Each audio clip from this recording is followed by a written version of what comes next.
میرا نام عبیرہ ہے۔ میں لاہور میں ایک فلاحی ادارے میں رہتی ہوں۔ میری فیملی میں ہم 2 بہنیں، میرے والد صاحب اور والدہ، کل 4 افراد تھے۔ میرے والد صاحب فروٹ والی ریڑھی لگاتے تھے۔ ہم لاہور ٹھوکر کے رہنے والے تھے۔ ایک دن میرے والد صاحب کا ایکسیڈنٹ ہو گیا اور ان کے موڑے خراب ہو گئے۔ اپنی اوقات سے بڑھ کر علاج کروایا مگر میرے والد صاحب صحت یاب نہ ہو سکے۔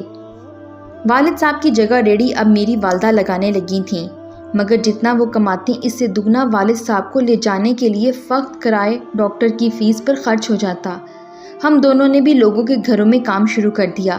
والدہ اور میری بہن کام پر چلی جاتی تھی، میں والد صاحب کی دیکھ بھال کرتی۔ جبکہ دوپہر کو بڑی بہن فارغ ہو کر آ جاتی تو سیکنڈ ٹائم میں لوگوں کے گھروں میں کام کرنے چلی جاتی۔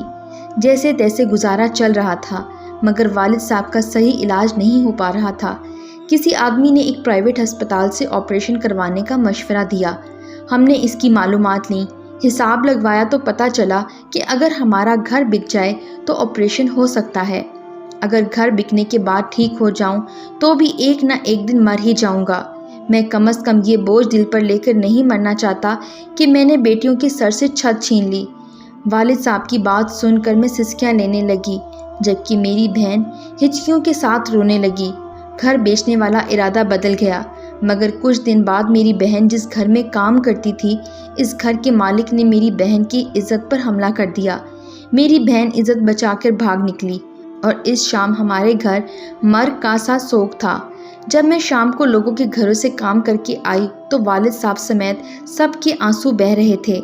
جب مجھے حقیقت معلوم ہوئی تو میں بھی بہن کو سینے سے لگا کر آنسو بہانے والوں میں شامل ہو گئی۔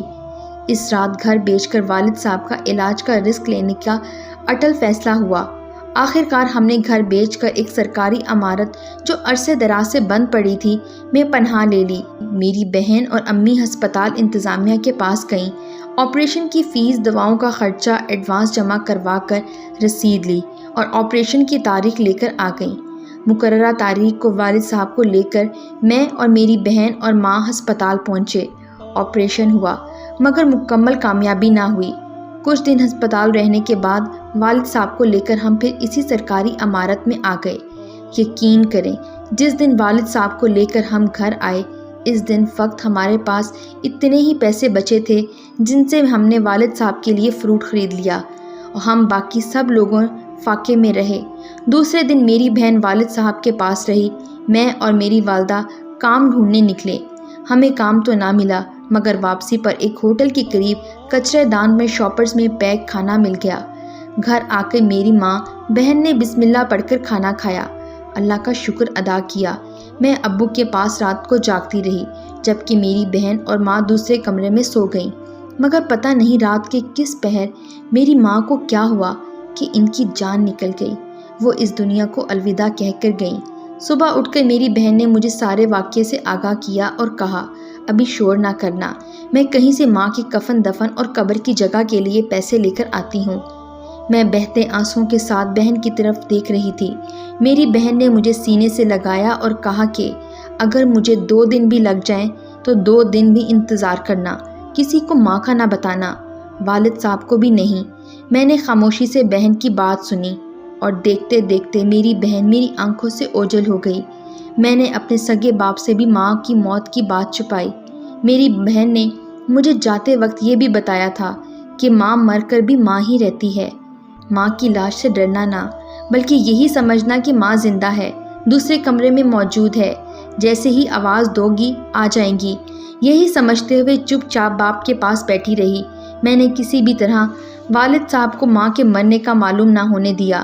شام تک میری ماں کی لاش تعفن زدہ ہونے لگی، مگر میری بہن نہ آئی۔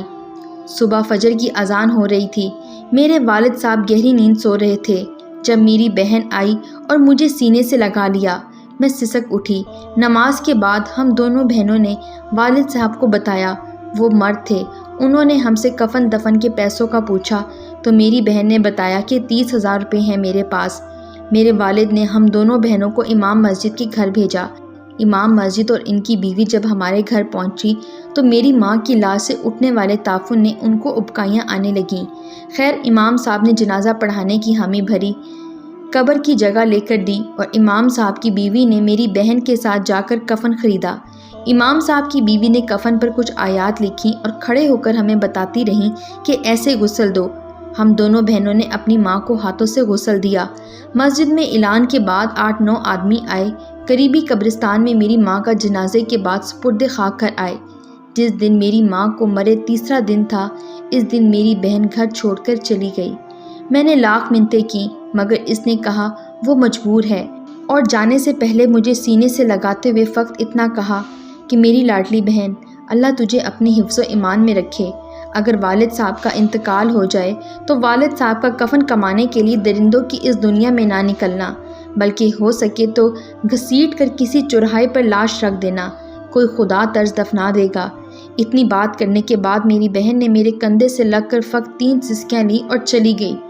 میرے والد صاحب کا انتقال ہو گیا۔ میں نے بہن کی نصیحت پہ تھوڑا سا طریقہ بدل کر عمل کیا۔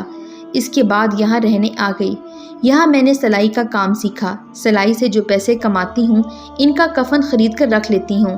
یہاں کسی کا بھی انتقال ہو تو کفن میں پہناتی ہوں۔ لاکھ انتظار کے بعد بھی پتہ نہیں کیوں میری بہن کبھی لوٹ کر نہیں آئی۔ پتہ نہیں وہ کہاں کس حال میں ہے۔